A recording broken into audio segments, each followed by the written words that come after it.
Today we'll be talking about the new metal releases that came out on May 2nd, 2024. I have 6 albums to talk about. There are a wide variety of genres represented. I have some industrial death metal, old school death metal, melodic death metal, doom, grindcore, and progressive metal. So let's get into this.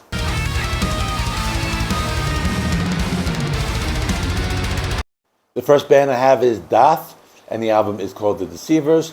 The band has been absent for about 14 years since their last album. This is also my first time listening to this band. I had heard the name before, but I never took the time to listen to them until now. They are listed as industrial, melodic death, groove metal on the Metal Archives website.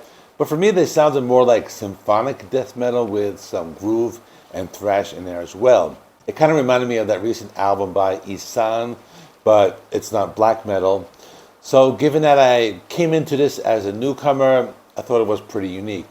I've not really listened to many bands play this style. They were kind of like Lamb of God goes symphonic and progressive. The music was very big and theatrical. There were lots of twists and turns. There are times that it sounded like classical music, and other times it sounded like extreme metal. There were a few good tracks here. I like the song Ascension. This one has some guests with Dean Lamb and Archspire.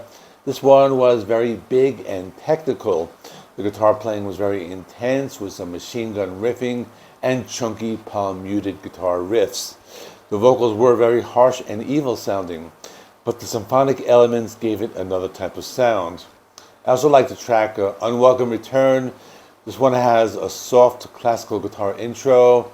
They almost let you believe that it's going to be a softer song, but then they hit you with these big and bombastic orchestra parts and death metal inspired guitar riffs. The song continues to be very heavy and intense, as is the rest of the album. Then there was the song Putrefied by Vengeance, and this one had a lot more melody going for it. This one had some thick and chunky guitar riffs, but the one thing I noticed about this music is that it is ever changing. Every few seconds of every song seems to be transitioning into another musical section. So 1 second it's more relaxing, and then 5 seconds later it's intense. So I thought that was pretty good. I think I need to spend some more time with this because the music is very complex. I will give it an 8 out of 10. Let me know in the comments if this sounds like their older material, or if they had changed their sound in any way or anything like that. I would like to know because I had never listened to them before.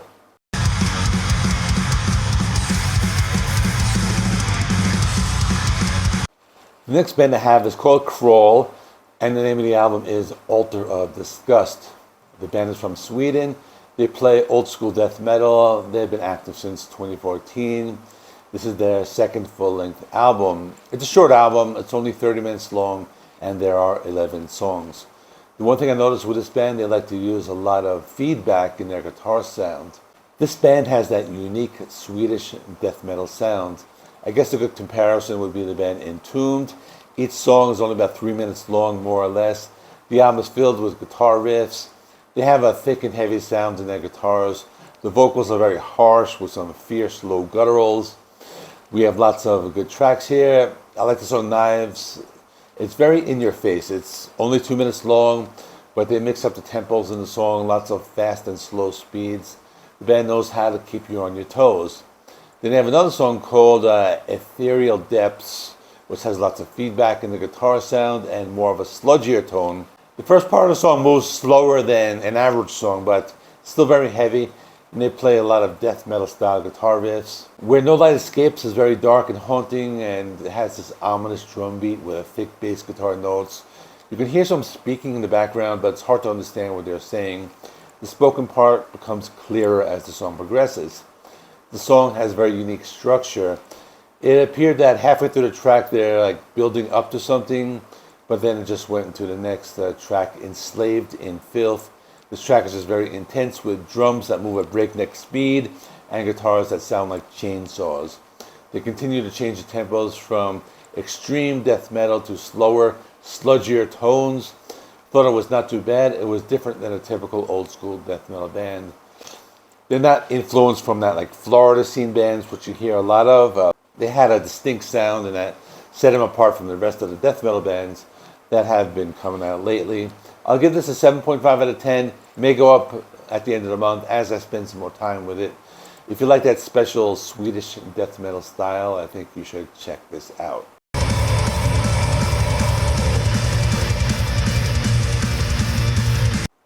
The next band is called As the Sun Falls, and the name of the album is Kaamos.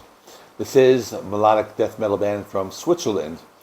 They are new on the scene and have been active since 2020. This is their second full-length album. First track is called The Indru, which I assume means intro. Then the main song is called Among the Stars, which sounds pretty intense at first, but then they got very melodic. The song has some softer and atmospheric parts. The band is similar to the band Insomnium. I even read some comments saying that they sound almost exactly like them, but I don't think that's the case. I heard a similarity though. What I can say is that they go from soft and melodic sounds to intense, and they do it at the drop of a dime. There are some good songs. I like the song Black Lakes. The intro had almost a neoclassical sound that was heavy and relaxing, and they brought in some more layers of sound, as it's almost hard to understand how they're like making like this music. Like, it's hard to pick out the instruments, but that's not a bad thing. The vocals are harsh and clean. The harsh vocals have different elements to the sound. They can be both deep in a low death metal style and higher pitched. Then I found the music has a lot of density, so you have to listen closely to all the different intricacies that are going on. Another good song is called The Wanderer. This is an 8-minute epic that starts out with some soft classical guitar playing that has many different layers of sound. There are a lot of melody with soft singing and appears to be violins in the background. The song gets very intense after about a minute, and there's some heavy tremolo-picked guitar riffs and slow melodic leads. This is very common with doom metal bands, which, by the way, I have some doom coming up later. But the guitars are very heavy, the drumming is very intense, and the song continues with lots of guitar riffs, both heavy and melodic. Overall, a very strong track. Then there's a song called Into the Shadows, and this one has some clean guitar tones, creates a very haunting atmosphere. The song almost has a folk music quality to it, and the clean vocals are used in the first section of the song. The drum beat is very different. It has an almost tribal drum beat. Then the song picks up and gets very heavy after about a minute and a half. This has some heavy guitars, but if you listen with headphones, you can hear some stuff going on in the background. Overall, this one was very good. They have lots of layers of sound. For now, I'll give it an 8 out of 10. It may go up as I spend some time with it. I like this type of melodic death metal where they have lots of heavy and light parts and they balance them out.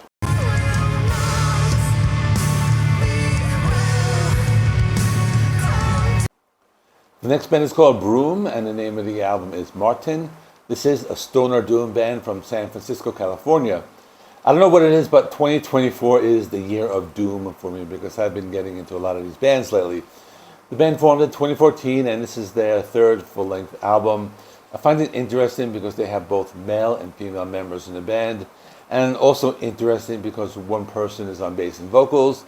They have a drummer, a guitarist, and a woman who plays the cello, and I think that's the main component of their sound. The album has 8 songs. It's 48 minutes long. Most of the songs are from 5 minutes to about 7.5 minutes. Music is very different. It's very peaceful and calming. For example, the opening track is called Jimmy, and it begins with a soft cello playing, kind of puts you in this relaxing state of mind. The female vocals are very soft, melodic, and feminine. You can hear a little bit of distortion in the bass guitar, and the guitarist at times is really good. The guitar riffs are very like dissonant, and they create this like atmospheric sound. There's another song called New Sadder You. This one has, like the title says, a very sad tone. The music is very emotional.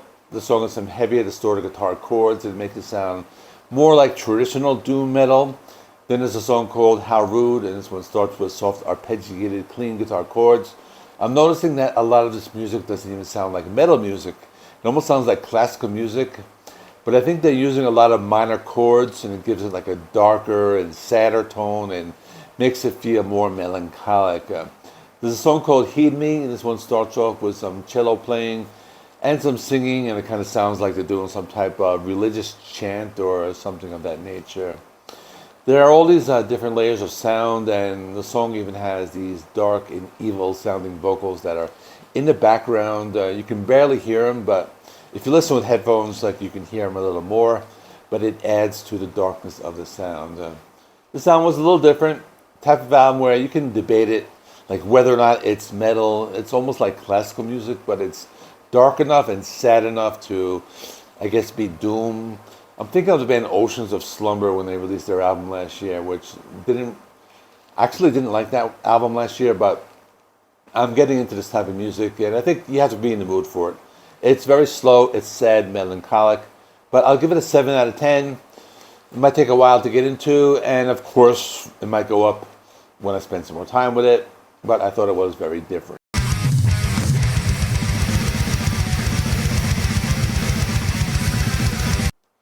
The next band is called Raised by Owls, and the name of the album is Volume 3, The Satirical Verses. I listened to this album for one reason and one reason only. It is because the album titles really made me laugh. I'll read all of them off in a minute.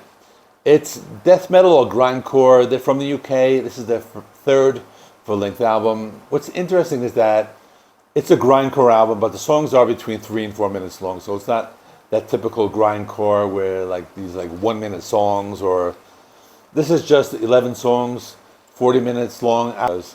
But the song titles are very funny. So here they go. Track 1, Comedy Metal is a Fucking Embarrassment. Robert Zombie, Going for a Pint with Corpse Grinder.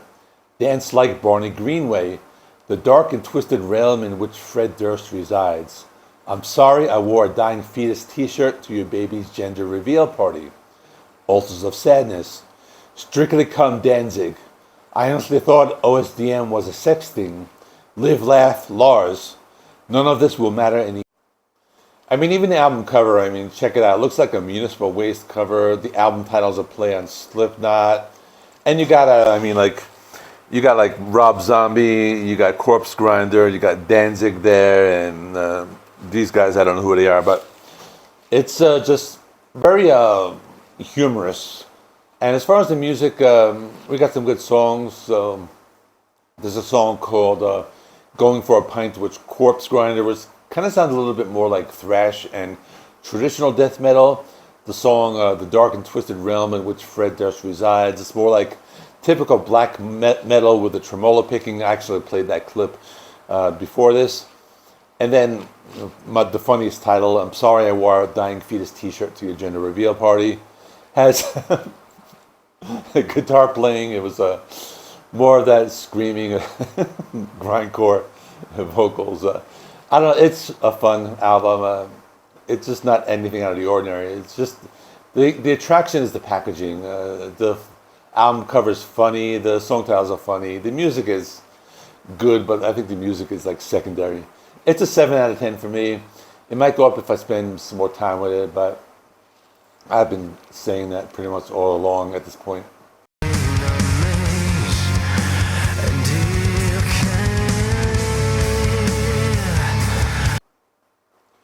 I have one more album, and the band is called Ghost on Mars. The name of the album is Out of Time and Space. This is a progressive metal band from Rome, Italy. They've been active since 2019. This is their debut album. The band writes lyrics about science fiction and space and the universe and all those kinds of things. The album has 10 songs. It's 52 minutes long, and the songs are between 4 and 7 minutes long. Well, the songs have vocals, and the vocals go through different styles. They could be either clean singing or the big arena rock vocals or lower death metal style vocals. You hear a lot of variety. The music is very melodic. The guitars have a very dissonant type of sound. And you hear the bass guitar, it gives like a very like fuller, low end type of sound. I found parts of the first song to be reminiscent of Tool, but only certain parts of the song. They have another song called Quarantine. This has some heavy guitar chords and melodic vocals, and has more like death metal style vocals. I think that's what makes this band unique, is the fact that they have different vocal styles and they come in and out of the music, because otherwise I didn't feel the music is very heavy. It's more of a heavy progressive rock type of sound.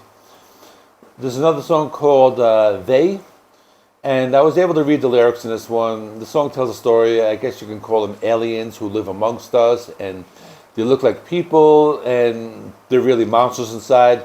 So I found this music to be very melodic and very progressive, very heavy, but there were still some heavy guitar chords, and it was just a metal song. There was another song called "The Time I Saw the Moon," and I like the song because I like the guitar riff. They make it sound very futuristic and some type of spaceship going through space. So I thought this album was pretty cool. I like it when bands write about science fiction stuff, not the typical demons and devils. I'm talking about the band like Deicide, who spent 40 years like hating on religion. But I like it when they do something different. This is like the band Evergrey. It reminds me of that. But I'm going to give it a 7.5 out of 10. Another one, I've been saying this all throughout this video, but I need to spend more time. That is all. Check out last week's episode where I talk about some albums that came out in the last weekend of April. Please subscribe to this channel because I do rock and metal reviews. I do rankings, tier lists. I have this weekly series where I cover lots of bands in one video.